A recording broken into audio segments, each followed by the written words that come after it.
Hey everyone, welcome to this week's episode of Hormonally Speaking. I am really pumped to chat with my guest today because this is an issue that we're going to be talking about today that has become really common actually showing up in my practice for my clients. And it's such a big, intense, overwhelming thing for a lot of people that they don't even necessarily know where to begin or know much about it. And what I'm talking about is mold. And mold can impact your health in so many different ways, including your hormones, which is what we're going to be talking about today. My guest today is Bridgit Danner, who was working as an acupuncturist in Portland, Oregon, when her health started to deteriorate. She learned a lot, tried a lot of things, and even completed a functional health coaching program in an effort to heal herself and become a better practitioner. Although several things kind of helped, nothing healed completely, and she hit rock bottom in the winter of 2014. Soon after, she discovered toxic mold in her 100-year-old home and began the long journey of home and body repair. Bridgit got into the natural medicine field in 2000 as a young environmentalist. She practiced as an acupuncturist and integrative clinic owner for 13 years, performing well over 10,000 sessions before transitioning to the online space as a functional health coach and educator. Bridgit loves to teach about everyday detox, functional living, and toxic mold illness at bridgitdanner.com. She is also the founder of a line of detox supplements called Functional Detox Products. Her Instagram handle is at Bridgit_Danner. And she's also written the Ultimate Toxic Mold Recovery Guide, Take Back Your Home Health and Life. Welcome, Bridgit.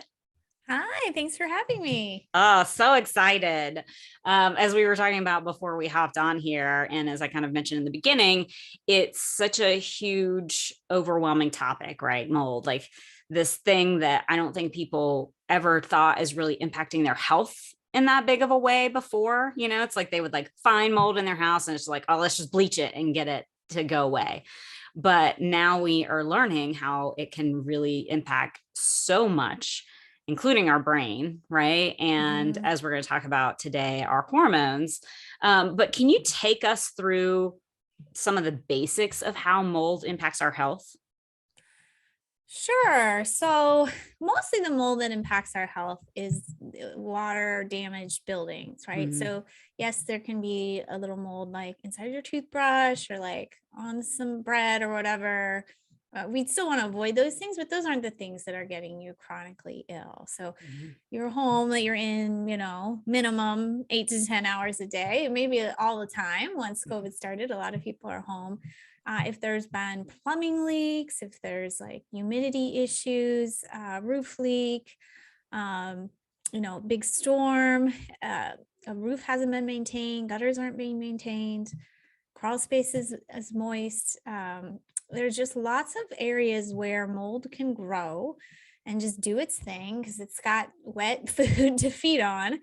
And then even when it dries up, it's still there. So I think one of the misconceptions is, oh yeah, we had a leak, but now everything's dry. If there's still that damage and it sat long enough, it still can have, active mold colonies on it. So that's sort of like how it starts. And then with your health, yeah, I think like you said before we got on, it's sometimes a combination of like we're going through stress, we have Wi-Fi in our homes, our food isn't as nutritious as it used to be, our guts usually aren't as healthy as they used to be. And now we have this organism in our home that has its own waste products that it's giving off, and they're airborne. So now it's mixing with all the other airborne irritants of, your laminate floor is off gassing and you're using a gas stove and all these things are in the air, and now this other thing in the air, and it has different waste products that you are inhaling and touching,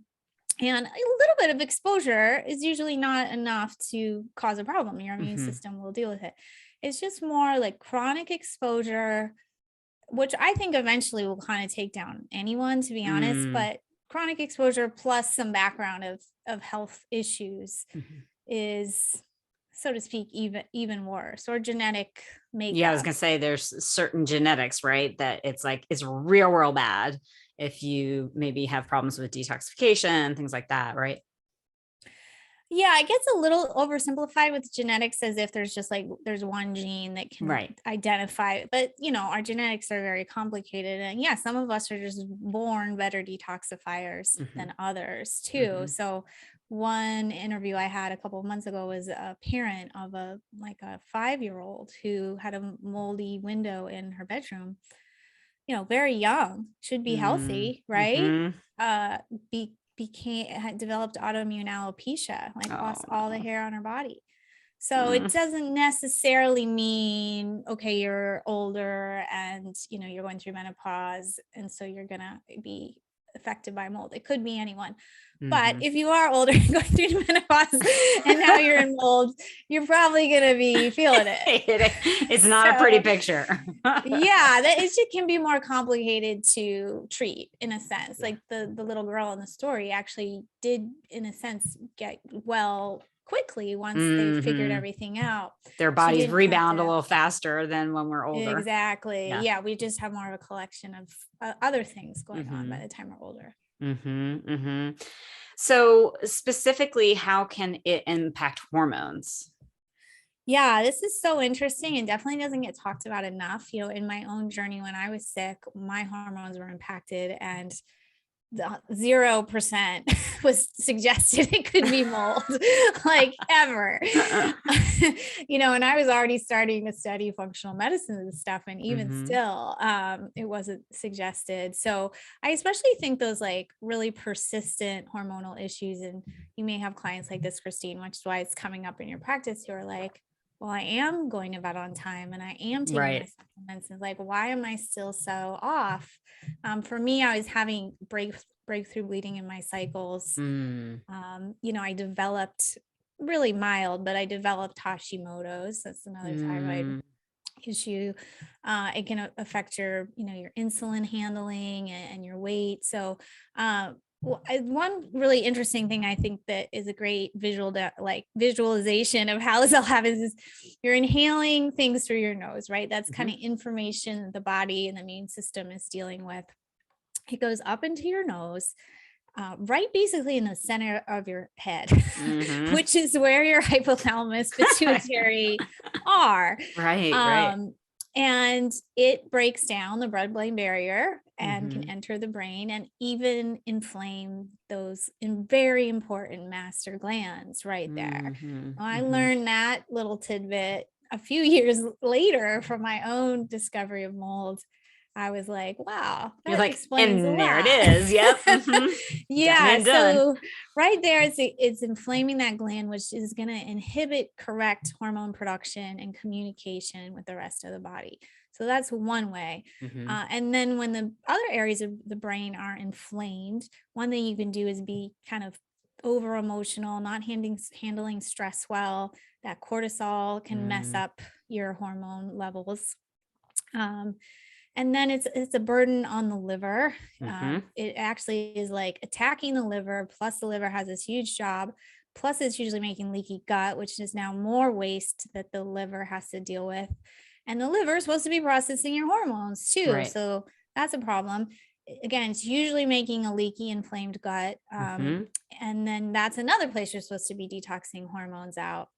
So those are getting back into circulation. Mm-hmm. With that insulin resistance, yeah, you can be putting on weight, hunger issues and stuff like that, which kind of we equate to hormonal issues. Mm-hmm. Yeah, the thyroid often becomes autoimmune with Mm-hmm. mold, just the way it attacks. Again, you got leaky gut, you've got all these toxins in your body. A lot of people end up with like functional hypothyroidism or Hashimoto's. I'm sure there's more examples, but at least that's some to get us started. And that's kind of that's the big points that you just hit, right? Like thyroid is what's overseeing our energy and metabolism, right? I mean, our adrenals is, what are dealing with our stress hormone and taking really away from our sex hormones, right? And so it's like as that cortisol ramps up, then the sex hormones are down regulated. And so here you are, sometimes like you said, like my clients will be like, I'm doing like all the right things, So why isn't that helping enough? And it's like, Yeah. there's this other thing that has like gunked up that system, and they're all really intimately connected. Yeah. Yeah. Yeah. And probably if you're in a moldy home, you're having hormone issues, plus also like increasing food sensitivities or Mm-hmm. headaches or like Mm-hmm. chronic pain. Like I had some chronic pain, getting sick often. So it's Mm-hmm. usually not just one system, Right. right? It's It's all of usually them. like Right. a bunch of them, Yeah. and you're doing a bunch of healthy habits. So Right. that's like to me a big indicator that there's something deeper to look for. Right. And also, as you mentioned, crossing that blood-brain barrier. I mean, that's scary, right? Because it's not Yeah. just the mold itself, it's the mycotoxins that are released from the mold. And it feels like those things can start calling the shots of what's Yeah, going I on in your mean, they're body. like the ultimate weapon Yeah. against the body, which Yeah. they don't even really mean to be, but Right. I know. So they I heard are. I heard this thing recently that like made me look at mold differently. It was like, mold isn't there to like try and take you down or attack you. Like it's just like setting up shop, just like anything would anywhere to try and survive. It releases those mycotoxins, as just this natural thing of survival, And I was like, oh, poor mold, but not really. We gotta get it out. Yeah. But Yeah, but it yeah, doesn't mean to. It's just a problem when it's in your house. right. Yeah, it crosses a cellular wall, gets into mitochondria, like Mm-hmm. disrupts that like crazy. Mm-hmm. So it can contribute to some really chronic diseases. Yeah. It's really scary. So, and it's definitely inconvenient. I actually was on vacation a few weeks ago and came home to a new leak in my house. And Oh I'm like, no. and I get it. It seems dry, I get the Yeah. temptation to just like Yeah. scrape it up a little Yeah. bit and paint over it. Yeah. But I'm like, nope, You're I like, don't know where that came from. And now we got to do all the things. oh. We just have to. And Yeah. it's like you're like, I've been down this road enough. Like, am I really having to go through this again? Yeah, I mean, everybody's going to go through it in their At some point. lifetimes, Yeah. Yeah. probably more than once. Yeah. That's just, we choose to live in homes with plumbing, and now there's Mhm. climate change happening and Right. just all these things. So, And the materials that yeah, we build our houses with now are just really prime for mold growing, right? I remember talking to somebody and they, I was like, why wasn't this an issue hundreds of years ago? And they're like, well, if you think about like Europe, where, they were building housing, it's made out of stone.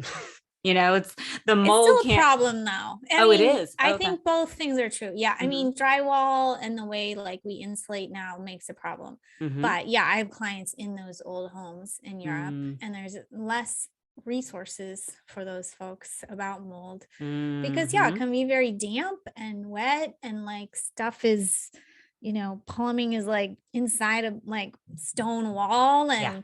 And so yeah, there's definitely, even like in biblical times, there were issues with mold and other like bacterial infections that they mention in the Bible. So even like that kind of environment, mold can grow right anywhere there's like moisture at Mm-hmm. enough level. Mm-hmm. So yeah, I think there's some truth to like our modern homes being a problem, but it isn't totally new. I think maybe what was different was a little bit like our base health, Yeah. or It how was often we better. were inside, right? Like if you have a home that has a little mold, but it's pretty open and Yeah. you're outside all day and then you're like cooking over a fire, like it's just a whole different scenario Yeah. than Makes now, sense. right? Yeah.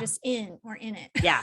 all And the I'm time. thinking about the times in my adult life that I've lived in basements, Ugh, like don't do that again. never again. I mean, I even felt it at those times. Like it's just kind of creepy living in, even if it's a converted basement, even if half the, house is windows and everything. It's just like, you're like, yeah, I'm underground. Like you feel infiltrated by it. Yeah, and basements are, yeah, never good Never to a good situation. live in. But yeah, when a lot of kids in college and stuff get exposed to mold because Yep. they're living in these kind of cheap housing. Yep. um and some of them don't get sick, but some of them do. I Yeah. have a practitioner friend who did. So yeah. Well, it's interesting because my senior year of college, I lived in a house where it was that situation where one side of the house, was not underground because it was on a hill. And so that you could go out the sliding glass door on that side, but then the whole rest of it was underground. And we ended up having some flooding, and it just came right in through that sliding glass door. And it was kind of like a living room and then a bedroom. And that living room, I mean, the water, got up a couple inches. Ugh. And so I know we had, our landlord come and he cleaned it up, but I just know, I mean, the kind of cleaning up he did, I'm sure, was not sufficient to get rid of the mold. It took a week, whatever. And it's like I lived in that room next door to that for 6 more months, and it's funny because I look back right after I graduated, I had, I always say my stomach fell out pretty much within the first, week. And without a doubt, like the stress of graduating from college and not knowing what I was going to do lent to that. And I'd been on 3 rounds of antibiotics my junior and senior years for strep throat. And so I always put those two together. But then later, when I learned about the impact of mold, I have no doubt that living in that is what made me really, really sick. Yeah. Lost 10 pounds in a week, IBS craziness that lasted for actually probably 3 years while I worked that's when I first got into rebuilding my gut. So Wow. yeah, so fascinating. Yeah, that's a good example. Yeah, a lot of people will think, oh, I've never been exposed to mold. And then you start thinking about it and all the places you lived and things that have happened to your house. And like, are we so sure about that? Yeah, you're like, I don't think so. Well, so tell us your story of first encountering the mold.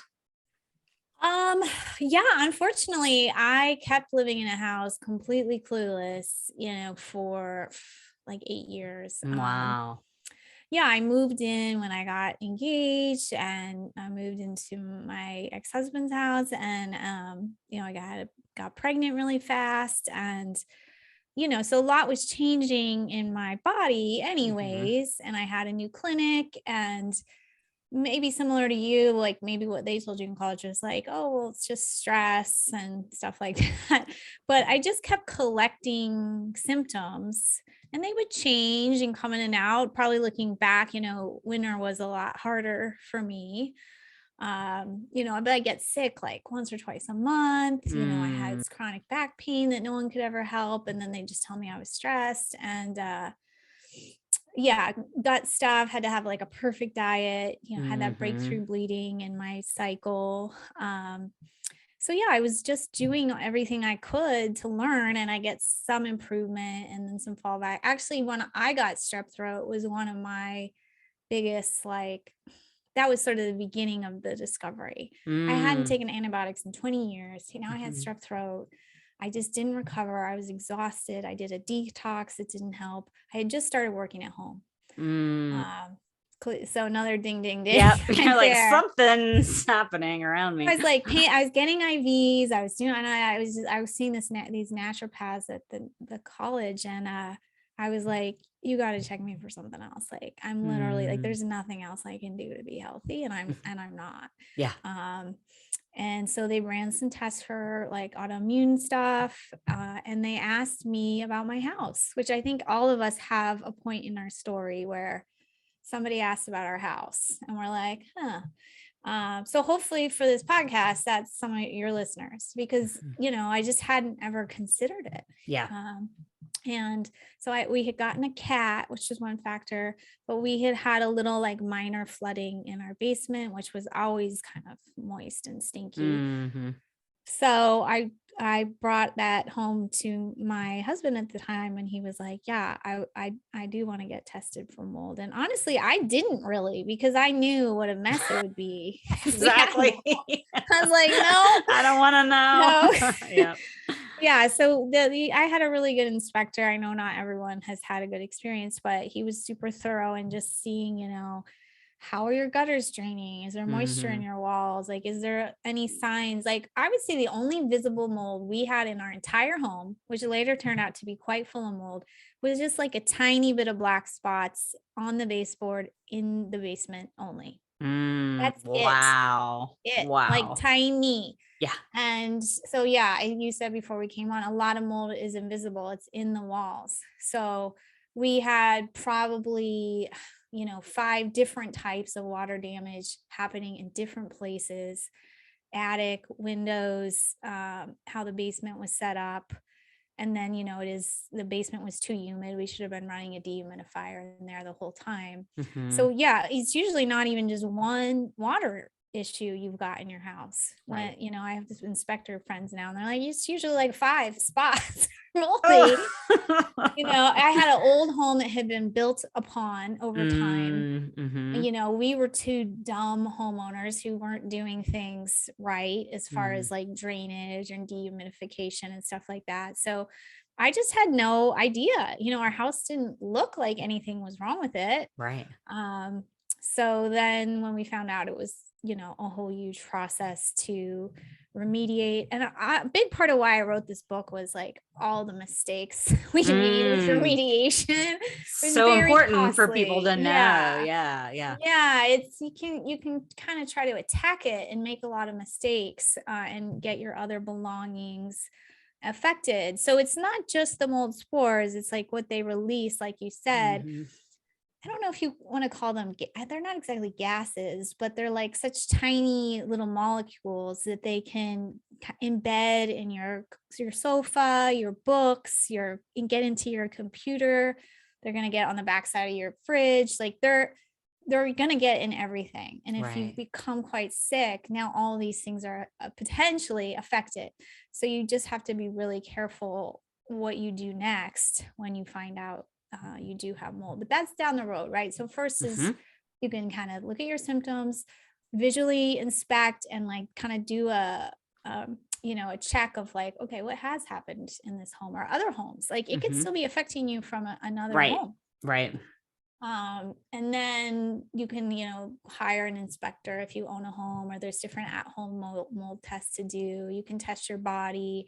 So there's a kind of a discovery phase, right? And I always encourage people to just start where you are. So if you're listening to this and you're like, I have symptoms I'm not getting rid of, I kind of wonder about mold, just start learning, start thinking about how you could test. Don't get all the way to, am I going to have to throw away my couch? Because that will freak you out. Yeah, for sure. Yeah.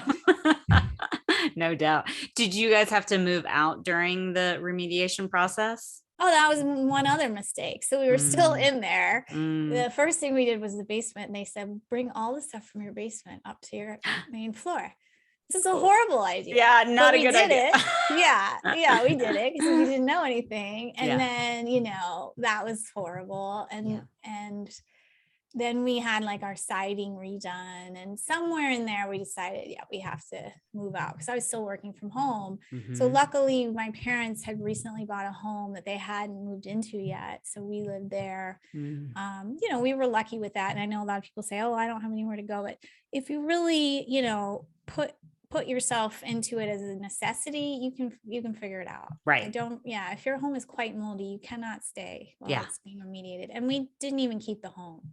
We put, I don't know, almost 80 grand into the home and then just sold it. We just didn't feel comfortable with being there anymore. Understandable, and I mean, I do think, like you said, it's like start at phase 1. Don't get too far ahead of yourself if you're listening to this, but then the importance of you can't get better. If mold is affecting you that much, you can't get better while you're living in it. Because I think a lot of people are like, oh, just tell me which binders to take, or like, how much glutathione should I use? And I'm like, that's not going to cut it if you're living in mold, No, it's a waste of money. And I've gotten a little tougher with these conversations because I'm just having more and more of them. And I'm like, look, I'm just not going to prescribe you anything until you move, because it's like you're trying to take the easier step and not the hard one. So it's like, well, yes, you can listen to podcasts and buy supplements. It's going to go nowhere if you're still in the mold. So put that money towards the hard thing. Yep, absolutely. And then it's going to be, from what I've heard, even just moving out of the mold can help people so much. I mean, they still need to do things, obviously, to work on getting it out of their body, but just getting out of living in mold has such a huge impact. Yeah, yeah, it definitely did for me, but it's not so straightforward because now Mm, your body's like dumping toxins, your mm, systems are trying to repair. So mhm, it's just incremental, mhm, for usually quite a while. Just like mhm. you said you had to probably work on your gut for a long time, Yep, you know. absolutely. Yeah. Yeah. And one of the things I feel like I've been noticing recently in clients where I kind of come to the conclusion of let's see if mold is the issue is actually them doing a lot of gut repair and it not working, it not Yes. doing the things that it usually does when you go in to work on your gut. Yeah, I think that is a good indication, especially for practitioners or people listening. Yeah, if you feel like you're working on your gut and there's just more and more foods you can't tolerate, and yeah, you're like your results are never changing when you Hmm. retest, like that's not normal. Right, right. Absolutely. Yeah. So then did you end up like you ended up moving to a different area, right? At some point. And was that because of the mold or did you guys move Yeah, into we were another house in in your this area? kind of all that we were in my parents' house temporarily. Then we sold our house. We were literally, temporarily homeless for a couple months. Like we Yeah. literally didn't have a house. Yeah. We took a trip. We bought a van and we took a trip, which I do encourage, being outdoors, kind of Mm-hmm. getting away from your life again. Like you might think, oh, I can't do that, but think about it. Maybe you can do it. Yeah. And it just kind of worked out for us. We wanted to heal. We wanted out of the Pacific Northwest for a little while. Mm-hmm. Did he also have mold issues too? Yeah, Yeah. my Mm-hmm. my ex-husband did too. And then when we came back, because I had a son in school, and it Mm-hmm. was all a lot for him. And so we came back and we ended up in a rental that was mostly pretty good. It was a very wet winter, and both of us were pretty symptomatic all over again. It was it was a bummer. That was a bit of a hard year, but Mm-hmm. we had a nice place near my son's school, and so I'm happy for that. It kind of gave him some time to accept that we were moving, because we did decide to move during that year. And I had a clinic I owned. I had a lot to get in order to Wow. move. Yeah. Yeah. So um but it just felt like, it just felt like we had to. It just Mm-hmm. didn't seem like we would get better. Mm-hmm. And I'm just really thankful. It's so I totally appreciate people going through it and how overwhelming it is, but there's always another side to Yeah. it. Um so yeah, that's kind of my story. And then when I moved here, I still had to work on getting better. Right. I got a sauna. Did some parasite cleansing. I think my immune system was still down. I know it was Mm-hmm. because I did some testing, and like I was having a lot of kind of viral stuff and Mm, drainage in my throat. And mm-hmm. it was a bummer at first because I was like, I did all this moving across the country. Yeah. Like, can I just be better? And I was better, but Right. I still probably had, 40% left to go. Yeah. But I just kept chipping away at it, and it did keep getting better. Yeah. And I want to go back to the point of what you said of, I think the hardships can be sort of the most obvious thing, right? You owned a clinic, you had all of this stuff going on in this place, and to have to change that life in order to move somewhere else feels, overwhelming. It feels like really unfair, but it did, you sort of following your health and what your health needed from you brought you to a whole other place that you may not have imagined could be possible had you not gotten through that experience. Exactly. Yeah. Yeah. And us humans, our brains don't like change Yeah. very much, especially when we're sickly and we have Yeah. commitments. Um, but yeah, I think there's times where you just kind of know something isn't a fit anymore, and we never know quite what the future is going to turn out to Right. be. Right. But sometimes you just have to take that gamble, right? Yep. And And trust, trust it's all going to exactly. work out. Yep. Yeah, Yep. exactly. Absolutely. Well, so what are your thoughts in terms of if someone does find out, that they have mold in their body, they're figuring out the housing thing, what is kind of the first approach to dealing with that mold in their body? Yeah. So I always say, you have to kind of make sure the basics are taken care of, because you don't want to go into trying to push a detox if you don't have bowel movements, or you don't sleep at night, or, you don't have any support system. So I have that in my book, like kind of like a checklist. And I know people have kind of heard it before, but we all have like our blind spots. So, if you're like, yeah, I'm doing good on most of these, but my diet is really poor right now or whatever. So I have people kind of check through those first. And then you can try to do some more active detoxing, whether it's techniques like dry brushing, using a sauna, or, using binders, using glutathione. Not everything is a fit for every person. So you just have to try. If you've been quite sick or you're quite sensitive, sometimes you can only take a teeny tiny bit of binder, like a quarter to capsule, or you can only be in the sauna for 5 minutes. So you just have to listen to whatever your body says to you, what it likes, do more of, and then you need to find your edge so you're not feeling worse as you detox. That's not the point of it, right? So if you're feeling inflamed, you're kicking up toxins but not clearing them, right? So they're just making you worse. Worse.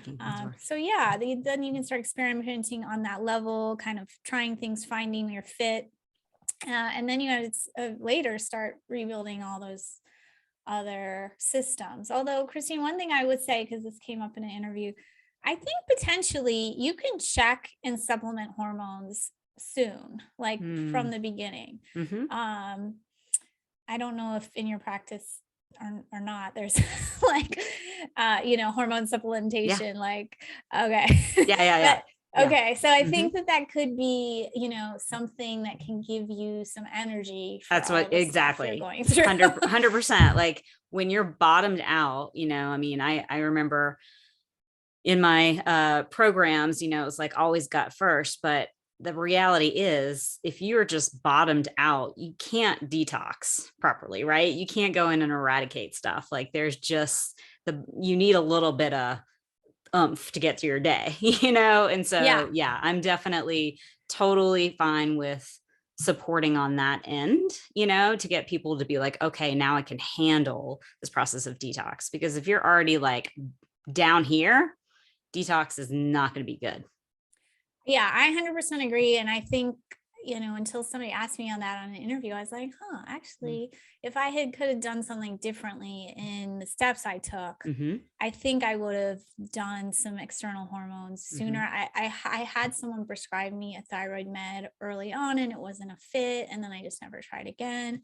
And it took till after I was in Arizona a little while that, I was still pretty bottomed out. And I think maybe my periods were still off, and my Dutch results were horrible. Just dead. And I started to take like the testosterone DHEA cream. It wasn't until about 1.5 years ago I ever found the right thyroid med for me. But I am on one now, and I'm on, just a few little hormones. And I think if I had been more confident to embrace that early on and found the right practitioner, I think it would have helped me get through those few years easier. Absolutely. And, I like to let women know it doesn't mean you have to take those forever just because you start them. For some women, it's just a few months of doing that. Thyroid's a little bit more complicated. Often, when our thyroids had damage to it, it's, you may need that support through prescription medication for the long term, but some of these other, progesterone, things like that, it may not, depending on your age, that may not be something that you need to take for a long period of time. It's really just helping you to get through those months, and possible years as you're working on that detox. At first, when I took testosterone DHEA, I did only take it for some months, and then I got off. And then I think, I just felt like I was kind of flattened out again. And now I think I'm more of a lifer. I think I'm more of a let's keep 100%. Going. And I'm glad you brought that point up, because, I think women will ask me a lot of times, like, well, how long am I going to have to do this? And I'm like, I can't tell you because these things are so individual that we just have to see, right? We have to see how it is when you try them, based on obviously testing. We want to go based off of your results, but how do you feel? Do these help? Do these hurt? Does you do it for a while, your levels are looking good, go off of it for a while, see if you feel okay. If you don't feel okay, then it's okay to bring them back in. I mean, that's like the reality of the situation. And I think like some people get scared maybe of the idea of having to do them forever, or of what that might do to their system. But it's like, if your body needs it, your body needs it. Yeah. I mean, I definitely had an opposite attitude. I went to acupuncture school. I was like not, taking prescriptions for anything. Yeah. And now, I think from my own story and different gynecologist friends who, I've interviewed and stuff. I mean, like I'm almost 48 and like women didn't even live this long. Right. For a long, like I'm old. Yeah. So I cannot believe you're 48. You look amazing. Oh my God. Thank you. Yeah. It's like, if I want to keep living well, and these things help me feel good, look good, have energy.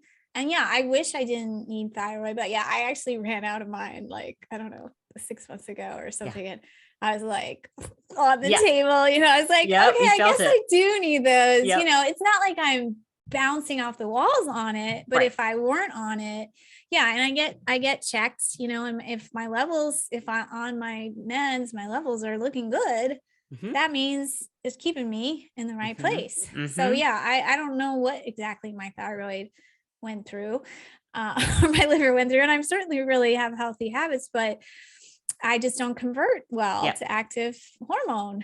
Well, I mean, interestingly enough, I just did my genetic testing through 3x4, or 3x4. I don't know how they say it. Have you heard of that one? No, I haven't. Okay.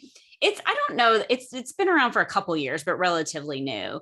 And what I like about it is they take, all of your genes, and they basically put things in groupings of what is the most important, in terms of what's going to have the biggest impact on your health, instead of just being like, okay, here's all your genes. Like if you have, a COMT variation, then it's going to mean this. It's like, not necessarily, right? As you mentioned earlier, one gene doesn't make everything, right? It's like a combination of all these genes that have different impacts. But one of the things that I learned on it is that I have trouble converting T4 to T3. And that has been for, so that's shown up on my thyroid labs forever. It's like, okay, so my free T4 is always fine, and I finally got to a place where my TSH is fine, but like my free T3 is just never in optimal range.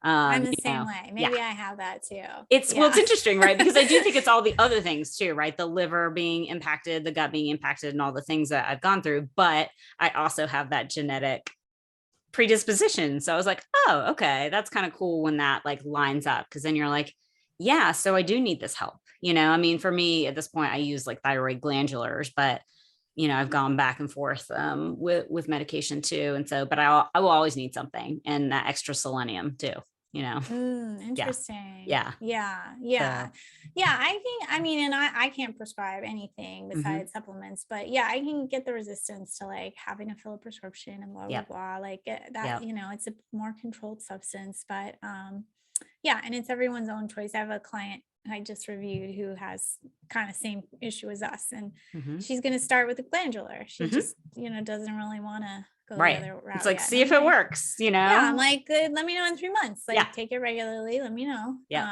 So absolutely. we have options. Yeah. So I want to swing back around to, I realized that we didn't even, because I kind of threw the word out earlier, we didn't even describe what a binder is for people that have never heard of that before. Sure. It's a substance that chemically or structurally or like chemically traps toxins, usually in the intestines, although some say they go into the bloodstream. But, that's basically, well, we put waste into kidneys for urine, or the fat with bile and into the intestines. So that bile can be recycled. Our body tries to recycle it. And then we're not always pooping enough. So it's a way to capture toxins and encourage them to be eliminated out instead of recycled back. So do you make a binder with your supplements? Yeah, we Oh, have a okay. new binder that just came out a couple of months ago. It's right back there. Oh, um, cool. it is a binder that also stimulates like bile flow and bowel movements. So it's kind of like a That, few in one. Yeah. oh, I like If that. you don't need a bowel movement, do not take Don't it. take Is it. what I found out. But actually, about 90% of our clients do need help I there. was going to say that's So constipation is more of the issue when it comes to gut issues for people, in my experience, than the other way around. yeah, Yeah. yeah. So yeah, we just try to, because some people have to take a binder and then they have to take something to move their bowels Right. so that they can take the binder, right? Right. So Absolutely. yeah, but our binder is a blend, and some are single ingredient, but some are blends. And we had mycotoxins in mind when we created our blend to capture, because everything captures different things better. Yeah. So just for people listening, things like clay, charcoal, chlorella, or things you may have heard of as binders, and they're usually not meant to be a daily thing. It's just while you're doing a detox, or, occasionally you may want to do it even after your big detox, so to speak, if you are, just eating the wrong stuff, Yeah. traveling, or Yep. just doing some other kind of small detox. Yep. It's good to have them around in case you get some food poisoning, anything like that too, right? It's just like Yeah. Yeah. help I love the absorb that. charcoal for the Yeah. food poisoning. Yeah. Yeah, yeah. So, so we talked about the glutathione and we talked about binders. Are there any other big ones that you think are useful for people when they're detoxing mold? Yeah, the other three I put as like my foundations are electrolytes, because you Mm-hmm. tend to pee more when you're going through mold. Mm-hmm. Plus, you're hopefully using a sauna. Mm-hmm. CoQ10, which gives Mm-hmm. you the cellular energy, and then broccoli seed and sprout supports Mm. some mycotoxin elimination. It's very beneficial for your liver. Mm-hmm. And that So it's estrogen nice. detox, which And we always that, like. yes, it's very gentle too. So Mm-hmm. it's a nice, gentle option. A lot of people are like, what do I do for my liver? And like, that's a very nice, gentle thing you can do for your liver. Mm-hmm. Yeah. And then, of course, you mentioned saunaing. Do you have, and then dry brushing? Are there other things? Do you like coffee enemas or do you think I that's love too coffee harsh? Okay. enemas. Yeah. Yeah. Yeah. Yeah. I put those in my top 5, even though I know for some people they won't be a fit Right. for lots of reasons, but I love them. I still Yeah. do them about once a week. Yeah. They help you recycle glutathione and kind of clean your blood. They help pump your bile. Mm-hmm. Mouth taping actually made my top 5. Oh, So it's really interesting. helpful for Like me. for when you sleep? Yeah. Mouth taping when you Oh. sleep, because I just you tend to have more like postnasal drip, weak immunity. So just for Oh. me, when I found that, it was like a game changer for me. Interesting. I never even Yeah, thought about that. And yeah. is it like different oxygenation? I guess if you're, because then that forces you to breathe through your nose at night, right? Instead of your Yeah, mouth. that helps you produce nitric oxide, but Mhm. for my body, it just kept me from getting like a dry throat, Mm, which then would like trigger my immune system interesting. over and over and over again. Yeah, that makes Yeah, sense. I literally had hundreds of days where I had a sore throat into the afternoon just from that pattern. Huh. So I for love this is me, one of my favorite things about doing a podcast is learning things like that, like this yeah, random little thing that can be so helpful for people. So thank you for sharing that. yeah. I mean, yeah, it's so affordable, right? You Yeah. just need like a piece of bandage tape, or people can look it up online. We have a blog about it, but there's so many things you can use to detox. Yeah. So a little bit, I picked like what was game changing for me Mm-hmm. personally, because Mm-hmm. I had to pick something, Mm-hmm. it's like, so, and then I picked Epsom salt baths, also very easy. Mm-hmm. Should have kind of made the top 5, should have been castor oil packs. But for me personally, like, I don't feel a big bang when I do them. Some Mm-hmm. people do, Mm-hmm. but Mm-hmm. yeah, great for gut health, can Mm-hmm. help for sleep and anxiety, and just general detoxing. Yeah, 100%. And then I know we have to wrap this up here, but in terms of testing, what are your favorite tests to figure out if mold's an issue? Yeah, we use the Great Plains laboratory urine test. Mm-hmm. And then the other one is by Vibrant Wellness, I think Mm-hmm. is a good company. Mm-hmm. Usually not covered by your insurance. If you have a flex spending, you can maybe put that towards, working with someone like Christine or myself to get that covered. Yeah. Yeah.